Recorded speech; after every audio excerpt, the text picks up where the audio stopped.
लौकिकता होगी तो फिर हम कभी भी आध्यात्मिक कैसे बन पाएंगे?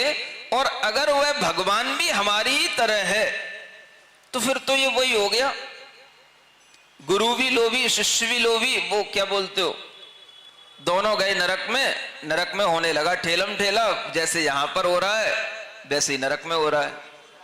हाँ, लोभी गुरु लालची चेला होए नरक में है ठेलम ठेला। तो ये वही काम हो गया है। तो इसलिए जो व्यक्ति थोड़ा सा भी जिसकी स्तुति कर रहा है, जिसको अपना भगवान मान रहा है, जिसको अपना आदर्श मान रहा है, उसके अंदर इतना तो विचार आना चाहिए कि वह लौकिक है या कुछ आध्यात्मिक है। भगवान अगर आध्यात्मिक नहीं होगा तो भगवान के पथ पर ले जाने वाला जो भी उनका कोई भी एजेंट होगा, जिसे हम गुरु कहते हैं, वो फिर आध्यात्मिक कैसे होगा? वो भी लौकिक होगा। वो भी लौकिक होगा तो फिर तुम्हें लौकिकता से ऊपर कैसे उठाएगा? तुम्हारे अंदर राग द्वेष की कमी कब कराएगा? क्योंकि वो तुम्हारे ही राग से प्रसन्न है, तुम्हारे ही राग न करने पर वह दुखी है। तो वो खुद भी सुखी और दुखी हो रहा है तुम्हारे ही राग द्वेष से।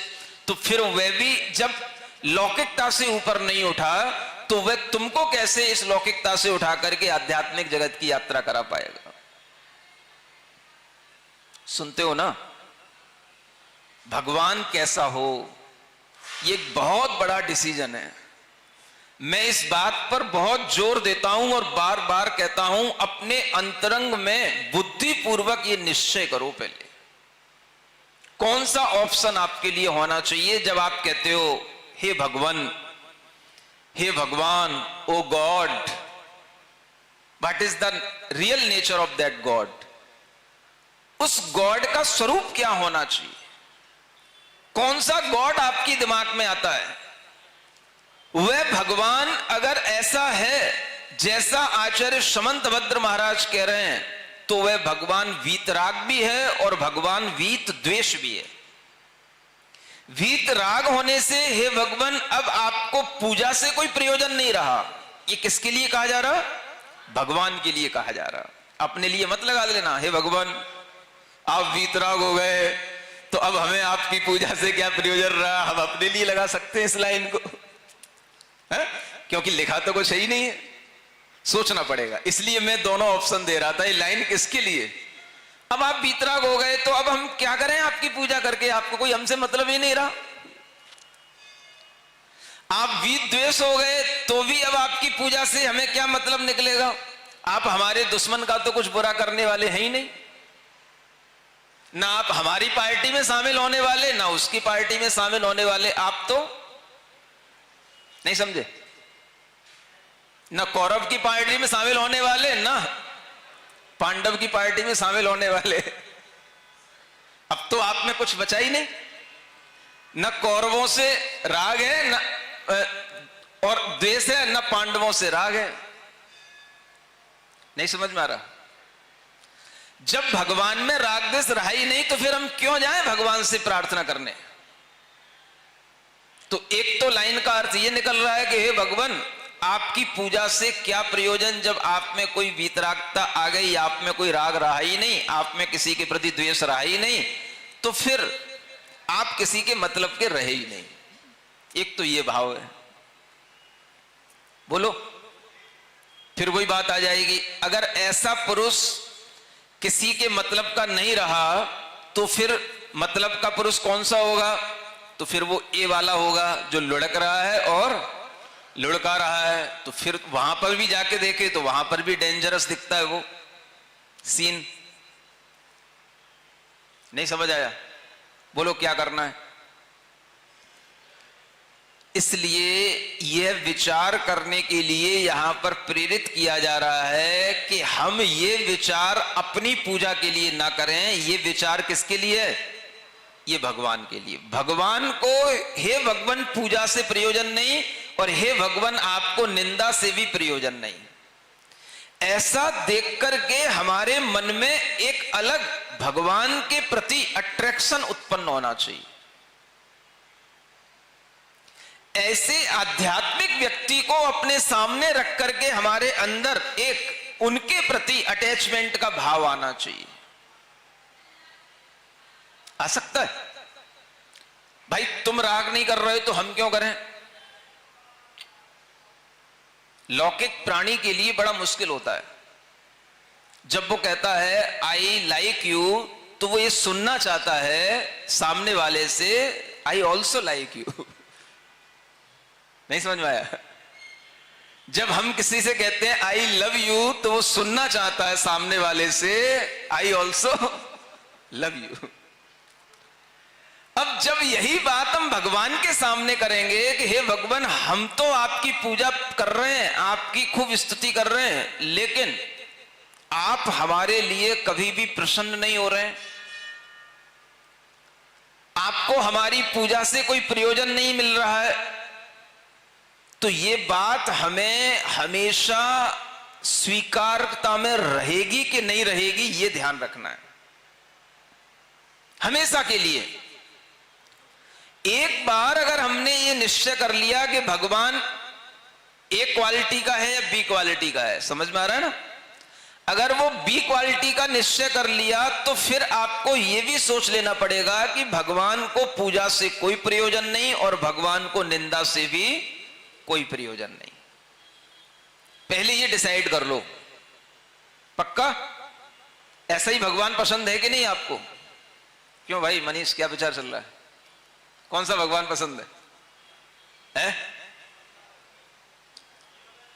ए वाला कि बी वाला? बी वाला।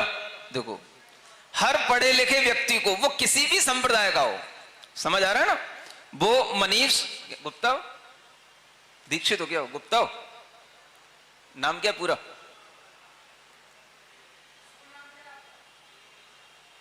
वो किसी भी संप्रदाय के हों, लेकिन अगर वह पढ़े लिखे हैं तो हर पढ़े लिखे व्यक्ति के लिए यह समझ में आएगा कि भगवान का स्वरूप एक क्वालिटी का नहीं, ये बी जो क्वालिटी बताई जा रही, यही क्वालिटी वाला भगवान का स्वरूप होना चाहिए।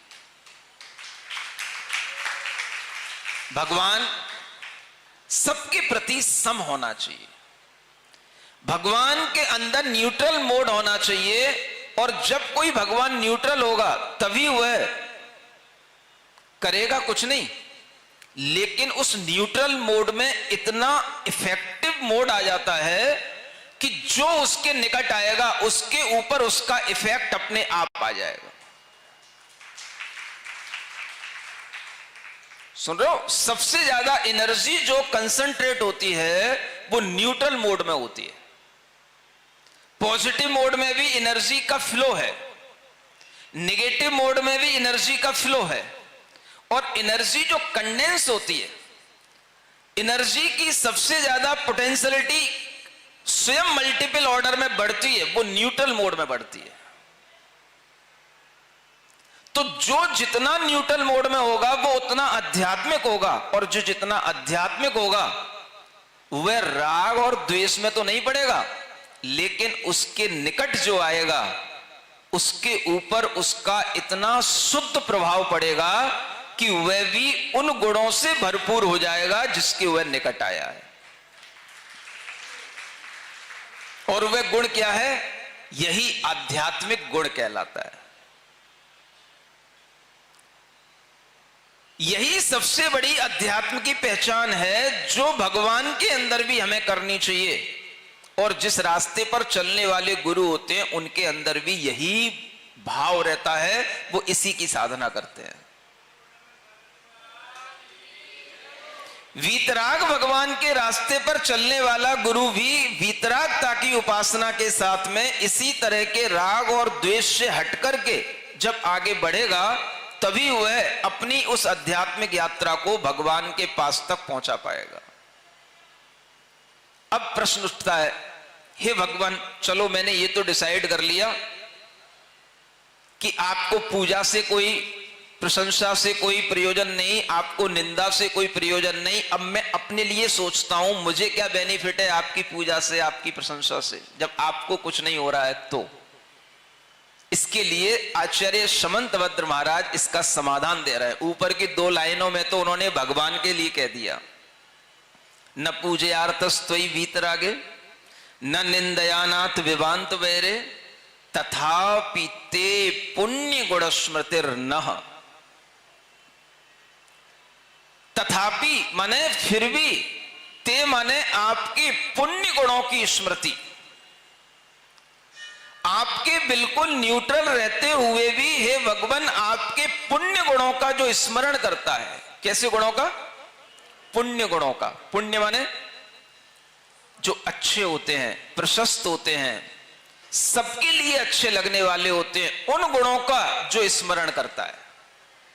अच्छा, आप थोड़ी सी अपनी स्वार्थिक मानसिकता से अगर ऊपर उठ करके देखोगे तो आपको क्या लगेगा? अच्छा, जो भगवान अपने से लाख कर रहा है, अपनी ओर लुढ़क रहा है, वो अच्छा लगेगा, या जो किसी को नहीं लुढ़का रहा है वो, या जो लुढ़कने लुढ़काने की विचारधारा से ऊपर उठ गया वो? आपको क्या अच्छा लगेगा? अगर थोड़ी देर के लिए आप स्वार्थ छोड़ दो अपना, भाई हमें कोई स्वार्थ नहीं है, अब आपको कौन सा भगवान अच्छा लगेगा? जो ना लुढ़क रहा है ना किसी को लुढ़का रहा है। समझ में आ रहा है? जो ना राग कर रहा है ना द्वेष कर रहा है। ऐसे भगवान को जब हम सामने रखते हैं तब ये विचार आए बिना रह नहीं सकता। तथापि ते पुण्य गुण स्मृतिर्ना, यही भगवान के गुण का सबसे बड़ा स्मरण पुण्य गुण का स्मरण कहलाता है। पुण्य गुण माने सबसे अच्छा गुण कौन सा भगवान के अंदर बताओ? यही गुण सबसे अच्छा बन जाता है। सबसे अच्छी क्वालिटी कौन सी? आप न्यूट्रल हो भगवान, मध्यस्थ हो, समत्व में लीन हो, समभाव से भरे हुए हो, किसी की निंदा से स्तुति से आप में कोई भी राग या घृणा, किसी भी तरह की रति अरति, किसी भी तरह का क्रोध लोभ आपको उत्पन्न नहीं होता। सुनते हो? ऐसे व्यक्ति की जब हम कल्पना करते हैं तो यही गुण जो हम स्मरण कर रहे हैं, यही पुण्य गुणों की स्मृति कहलाती है। और इन्हीं पुण्य गुणों का स्मरण अगर आपको होने लगेगा तो भगवान का स्मरण यही सच्चा भगवान का स्मरण कहलाता है। क्या सुना? भगवान कैसा होता है, क्या होता है? आप केवल गुणों का स्मरण करो, उस गुण को धारण करने वाला जो गुणी व्यक्ति होगा वो अपने आप आपके स्मरण में आ जाएगा। गुणों से गुणी की पकड़ आपके अंदर अपने आप आ जाएगी। और जब आप गुणों का स्मरण करोगे, सिर्फ पुण्य गुणों का, तो ये पुण्य माने जो गुण प्रशस्त होते हैं, सबको अच्छे लगते हैं, सबके मन के अंदर निर्मलता लाते हैं, ऐसे गुणों की स्मृति ही हमारे लिए पर्याप्त है। इसलिए कह रहा था कि आप थोड़ा स्वार्थ से ऊपर उठ करके देखो कि कौन से गुणों की स्मृति आपको अच्छी लगेगी। जो भगवान किसी के लिए राग से किसी का हाथ खींच रहा हो, या राग से किसी के ऊपर लुढ़क रहा हो, या दूसरे को ये कह करके कि देख मैं तेरे शत्रु को पाताल पहुंचा रहा हूं, तू मेरा परम मित्र है, ये भगवान के ये काम आपको अच्छे लगेंगे? बताओ। अगर आपका कोई शत्रु मित्र नहीं है तो आपको क्या ऐसा भगवान अच्छा लगेगा? भाई जब हमारा ही कोई शत्रु मित्र नहीं है तो हम ऐसे काम करते हुए भगवान को देखेंगे तो क्या अच्छा लगेगा एक समझदार आदमी को कि भगवान क्या कर रहा है? हम अगर भगवान के मित्र बन गए तो भगवान ने हमसे पूछा बताओ तेरा शत्रु कौन है, बताओ किसको तेरी दुनिया से अलग कर दूं। समझ में आ रहा है? ये काम भगवान के अंदर कभी होता ही नहीं है। समझ में आ रहा है? लेकिन हमने सोच लिया होता है कि भगवान ऐसा करता है। भगवान वास्तव में वीत राग और वीत द्वेष ही होता है। कोई भी भगवान दुनिया में राग और द्वेष के साथ भगवान होता ही नहीं है। लेकिन ये हमारी अपनी अज्ञानता है कि हमने भगवान को मान लिया कि वह भगवान हमारे लिए अच्छा करता है, उसके लिए बुरा करता है।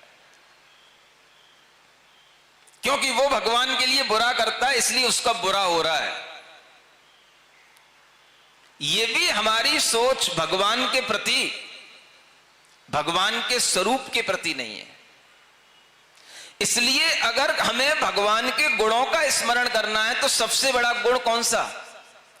समभाव, माध्यस्थ भाव, राग द्वेष से रहित भाव, वीतराग भाव, यही सबसे बड़ा भगवान का गुण है। और इस गुण की स्मृति करोगे तो उन गुण को धारण करने वाला भगवान आपके स्मरण में अपने आप आ ही जाएगा। बस गुणों को पकड़ लो, गुड़ी अपने आप आपके पास आ जाएगा। फिर भी हे भगवान, आपके पुण्य गुणों की स्मृति से क्या होता है? तो आचार्य कहते हैं नह माने अस्माकम, हम लोगों का जो चित्तम पुनाति दुरितांजनेभ्य, आपके पुण्य गुणों का जब मैं स्मरण करता हूं तो मेरा चित्त दुरित रूपी अंजन से दूर हो जाता है। दुरित माने पाप, जो हमें दुष्टता की ओर ले जाए उसको दुरित कहते हैं। पाप का ये पर्यायवाची नाम है। पाप का मतलब क्या? पाप माने जो हमें दुष्टता की ओर ले जाए, जो हमें बुरे कामों की ओर ले जाए, जिन कामों को करने के बाद में हमारे लिए क्लेश हो, कष्ट हो, दुख हो, पाप हो, वो सब क्या कहलाता है? दुरित कहलाता है। उसको क्या बोलते हैं? ये दुरित का अंजन, कालिमा हमारी आत्मा पर चढ़ी हुई है। हमारी आत्मा पाप की कालिमा से काली है। जब जब हम भगवान की स्तुति करते हैं, स्मरण करेंगे, भगवान के पुण्य गुण को अपने हृदय में लाएंगे तो हमारी आत्मा क्या होगी? आचार्य कहते हैं इस कालिमा से रहित होती है, निर्मल होती है, हमारी आत्मा पवित्र हो जाती है। ये सबसे बड़ा फायदा भगवान की पूजा करने का होता है, जो वीतराग भगवान होते हैं। सुनते हो? भगवान की पूजा करके अपने आप जो मिलने वाला फायदा है वो ये है। ये फायदा तो आप कभी सोचते ही नहीं, इसके बारे में तो कभी आप विचार करते ही नहीं कि भगवान मेरी आत्मा पवित्र हो जाए। नहीं समझ में आ रहा? आप तो भगवान के पास भी जाकर के अपने पैसे को भी पवित्र करने की सोचते हैं, आत्मा को पवित्र करने की नहीं सोचते। भगवान ये पैसा 2 नंबर का है, 1 नंबर में कैसे आ जाए? नहीं समझ में आया? या हमारे पास में 2 नंबर का पैसा आता जाए, थोड़ा सा जीएसटी आपको भी देते जाएंगे, हमारा भी काम हो जाए, तुम्हारा भी काम हो जाए। नहीं समझ में आ रहा? लोग तो भगवान से इस तरह का धंधा कर रहे हैं। अब ऐसे लोगों के लिए यह विचार कैसे आ सकता है कि भगवान की स्तुति से क्या होता है? चित्त पवित्र होता है, आत्मा पवित्र होती है, आत्मा शुद्ध होती है। जब हम भगवान के पुण्य गुणों की स्मृति करते हैं तो हमारे अंदर हमारी आत्मा भी पुण्य से भर जाती है, क्योंकि पुण्य का मतलब ही है जो हमारी आत्मा को पवित्र करे, उसी को पुण्य कहते हैं। पुण्य गुणों की स्मृति करोगे तो आपके अंदर पुण्य आएगा, और पुण्य आएगा तो आपका चित्त इस तरह की पाप कालिमा से दूर होगा, आपका मन निर्मल होगा, आपके विचार निर्मल होंगे, आपकी आत्मा निर्मल होगी। ये सबसे बड़ा फायदा हे भगवान हमें आपका स्मरण करने से मिल जाता है। और आपकी पूजा कर लें फिर तो कहना ही क्या, बल्ले बल्ले हो जाती है। क्या सुन रहे हो? समझ में आ रहा है? भगवान की पूजा स्तुति से क्या फायदा मिलता है? हमारी आत्मा पाप से रहित होती है। आत्मा पर जो पाप की कालिमा चढ़ी है वो दूर होगी, अगर आपका भगवान ऐसा होगा तो। सुन रहे हो? अगर ऐसा भगवान नहीं है तो फिर कुछ नहीं कहा जा सकता। फिर तो आप उसके पास जाकर के बस यही कहोगे कि भगवान 10 लाख का फायदा मेरा करा दो, 1 लाख तुम्हारा। सुन रहे हो? बोलो तो। इसी क्वालिटी की हो तुम सब लोग। हाँ, यही सोच रख करके आते हो मंदिर में। हाँ, इसी सोच से भगवान की पूजा करते हो। क्या सुन रहे हो? और इस तरह का अगर ये सब काम चल रहा है तो मैं कहता हूं वो काम चाहे मंदिर पर हो और चाहे दिल्ली के चांदनी चौक के चौराहे पर जो ये सुबह सुबह संडे का मार्केट लगता है चोर बाजार का, वो हो, बात बराबर है। नहीं समझ में आया? आज जब मैं सुबह सुबह मार्केट उधर निकला, क्या भीड़, माने रात में लोग सोते ही नहीं। लोगों ने बताया महाराज अब तो बाजार बहुत छट गया, अब तो उजाला हो गया 5:30 बजे, ये बाजार तो रात के 3 बजे से रात भर चलता है, अंधाधुंध भीड़ रहती है। चोर बाजारी, काला बाजारी, नंबर 2 का माल सारा यहीं पे मिलता है और सब लोग खरीदने पहुंचते हैं। बड़े बड़े ब्रांडेड कंपनियों के प्रोडक्ट भी वहां पर आपको कोई ना कोई कॉपी किए हुए नकली रूप में मिलेंगे। हर तरह की चीज, नीचे के बिछिया से लेकर के ऊपर का नेकलेस तक। सुन रहे हो? तो उस बाजार में और फिर भगवान के पास आकर के भीड़ लगाई इस बाजार में, क्या अंतर है? नहीं समझ में आ रहा है? वहां भी 2 नंबर का माल लेना है, यहां पर भी आपको 2 नंबर की बातें करना है। इसलिए जो व्यक्ति अपने जीवन में एक बार भगवान को समझ लेता है, एक बार गुरु को समझ लेता है, एक बार भगवान को समझ करके भक्ति करने का मन बना लेता है, तो वह भगवान से सबसे बड़ी चीज क्या चाहता है? मेरी आत्मा पवित्र हो। आपकी आत्मा पवित्र है, हे भगवान, जब मैं ये विचार करता हूं तो मेरी आत्मा भी पवित्र हो जाती है। इसलिए हे भगवान, आपकी स्तुति से आपको कोई फायदा नहीं है, फायदा तो हमको मिलता है कि आपकी स्तुति करने से, आपका स्मरण करने से मेरा चित्त, मेरी आत्मा पवित्र हो जाती है। यह सबसे बड़ा फायदा है। जब यह फायदा मिलेगा तो बाकी के फायदे सब अपने आप इसी से जुड़े हुए हैं, इसी से मिलेंगे। आत्मा में निर्मलता आएगी, आत्मा पवित्र होगी, पाप भाव से आप बचोगे, अच्छे काम में लगोगे, आपको अच्छे कार्यों से अच्छे सुख मिलेंगे, अच्छे लाभ मिलेंगे। समझ में आया?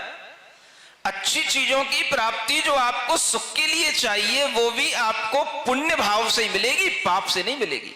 और पुण्य भाव पुण्य स्मृति से आएगा, और पुण्य स्मृति जो पुण्यवान है, जो उस पुण्य गुणों से युक्त है, उसी की स्मृति करने से आपके अंदर पुण्य आएगा। और कोई जो ए नंबर वाला है, जो लुढ़क रहा है, लुढ़का रहा है, उसकी स्मृति से आपके अंदर कोई पुण्य नहीं आएगा। उल्टा आपके अंदर और जो पुण्य है वो चला जाएगा, पुण्य लुढ़क जाएगा।